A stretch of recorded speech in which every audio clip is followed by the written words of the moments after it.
She signs a 90-day love contract with a stranger before learning his real name, and that single choice turns her summer into a trap. Loreline does not land in Australia searching for romance. She lands searching for silence, distance, and the kind of anonymity that can numb old pain.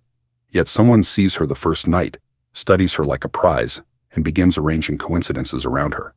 What starts as flirtation grows into a glittering game of hidden identities, lavish temptation, and revenge that refuses to stay buried. Loreline is an American singer with a voice that can command a room and a past she refuses to explain. The flight to Wagga Wagga feels like escape more than travel. She stares through the airplane window at an uncertain horizon, tense through every tremor of the aircraft, and only relaxes when the wheels finally touch down. Her best friend Addison sleeps easily, then wakes bright and excited, treating the trip like an adventure. Loreline treats it like survival. When Addison mentions that her brother Ben wants to meet them, Loreline rejects any hint of romance, insisting she came to avoid exactly that. Ben greets them at the airport with relaxed warmth, offering hospitality without pressure. Zach, Ben's close friend, adds playful energy and proposes a night out for drinks. Loreline, craving distraction and new experiences, agrees. Wagga Wagga itself feels like a place built on quiet routines. A university calendar, vineyard roads, and locals who recognize newcomers too quickly. Loreline likes that the town is small enough to feel contained yet far from headlines that once followed her. Addison keeps pulling her into markets and roadside cafes, while Loreline listens for the past. That evening they step into a crowded club pulsing with lights, laughter, and the hum of restless energy. Loreline watches the crowd with a glass of wine, cautious but curious. The room senses the performer beneath her guarded posture, and voices encourage her to sing. She hesitates, then climbs onto the stage and offers a song she loves, steadying herself with familiarity. Her voice pours out dark and enchanting, filling the space like a spell. Conversations stop, faces turn, and the moment becomes the closest thing to freedom she has felt in months. In a shadowed corner, a commanding man studies her with calm intensity. He looks refined, controlled, and strangely detached from the party around him. While Loreline sings, he pays a waiter to gather information about her: why she is in town, how long she will stay, and whether she is connected to the men she arrived with. The waiter returns with quick answers. Loreline is Addison's best friend. She met Ben and Zach today, and she is staying only for the summer. The man presses for more details, already treating her life like a puzzle he deserves to solve. Later, as Loreline leaves the bar, she collides with the same man. The contact is brief but charged. He tries to draw her into a dance, but she declines, claiming exhaustion, and walks away. He does not argue. He watches her go with the patience of someone used to waiting for people to change their minds. Friday arrives with the formal university dinner, a polished event designed for networking and prestige. Loreline dresses with striking elegance that even Addison admires. Inside the venue, the atmosphere is grand and disciplined, full of quiet competition, crisp suits, and carefully poured drinks. Addison dances freely with Zach. Loreline accepts a polite dance with Ben, holding herself at arm's length. Then an interruption pulls Ben away. A staff member whispers that one of the wines is missing, and he leaves to investigate. Lachlan appears again, moving through the crowd as if he belongs in every circle. He approaches Loreline with effortless confidence and signals that she owes him a dance. Surprised, she gives in, letting the music pull them together. As they move, he asks about her accent and where she is from. Loreline answers carefully. She is American, from the South, visiting for the summer with a friend. He senses that she is running from something and asks why she left her life behind. Loreline admits she needed distance to clear her mind, giving him only enough truth to feel sincere without revealing her wounds. Before the night ends, he proposes dinner the next evening. Loreline agrees, caught between suspicion and the thrill of mystery. She gives him her address, and he offers to send a driver to pick her up at a set time. When she tries to learn his name, he refuses, suggesting that not knowing keeps excitement alive. Loreline watches him vanish into the crowd, not realizing that the countdown has already begun. At the restaurant the next night, Loreline sits across from him with curiosity wrapped in caution. His wealth is hinted at in the details, but his identity stays just out of reach. Loreline tests the secrecy with sharp humor, implying it resembles the behavior of a married man. He dismisses the idea and insists he is single, simply private. Then he makes a proposal that sounds like a movie plot. 3 months together, no real names, no questions about the past, no claims on the future, and no attachments that would complicate the ending. Loreline hears an insult beneath the glamour. She feels reduced to a girl he thinks he can purchase with money and novelty. She ends the dinner and demands to be taken home, determined to close the door on him. Yet the next morning, temptation arrives at her home in the form of extravagance, a lavish breakfast, roses, and a note crafted to provoke curiosity and regret. Addison encourages her to treat the offer as a summer adventure rather than a surrender. Loreline, torn between logic and longing, chooses the risk. At their next meeting, he introduces himself as Loreline, then admits it is not his real name.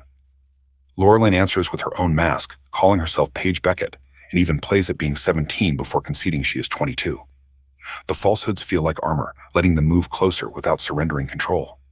They settle into the rules: 90 days together, no past questions, no future claims, and a ban on emotional demands. He says he works in wine for now, still hiding that he owns a vast vineyard empire. He also reveals how little of their connection was accidental. He arranged for information about Loreline to be gathered at the club, and he even interfered with the wine presentation so events would unfold in a way that kept her near him. Loreline laughs and calls him a master manipulator, still viewing his control as charm. The relationship accelerates into a glittering rush of restaurants, private drives, and curated experiences across vineyards and estates. Loreline, who came seeking anonymity, finds herself living inside someone else's fantasy, carried from one perfect moment to the next. In quieter moments, Loreline lets her past surface. She speaks of her father, Jake Beckett, a famous country music star who never acknowledged her publicly. She grew up as a secret, a mistake that threatened his image. Her mother still keeps his guitar and sometimes plays it while grieving, trapped between love and betrayal. Loreline carries the ache of being treated as something that should not exist. The man responds with gifts meant to soothe and impress, including a guitar that mirrors her taste, and for a time she feels alive in a way she has not felt for years. But danger grows behind the romance. The man's vineyards suffer fires, and inspectors warn the damage is deliberate. He hides his anxiety from Loreline, determined to keep her inside the dream. He takes her to a grand estate in the Avalon Vineyards, a place that stuns Loreline with its scale and elegance. He claims it belongs to an employer, not to him, yet everything from the authority of the housekeeper, Mrs. Porchley, to the way doors open for him, suggests he is the true power. He sends staff away, leaving the estate quiet and intimate, and the sense of isolation heightens both passion and unease. Their pact deepens into something physical and consuming. In the cool darkness of the wine cave beneath the estate, surrounded by barrels and the scent of aged grapes, Loreline gives herself fully to the relationship, believing she can hide inside it and leave old wounds behind. Yet the man maintains barriers. He keeps Loreline out of his family world, denying that she is his girlfriend when speaking to his mother, framing their connection as a game. Loreline senses the exclusion and tries to ignore it, focusing on the extraordinary days he offers: travel, laughter, intensity, and a constant stream of indulgence. Reality intrudes with sharper edges when inspectors confirm that the vineyards have been sprayed with glyphosate, an act meant to poison the crops from the roots. This is revenge, not business rivalry. Around the same time, a woman named Audrey appears with cold familiarity, trying to pull him back into an unresolved past.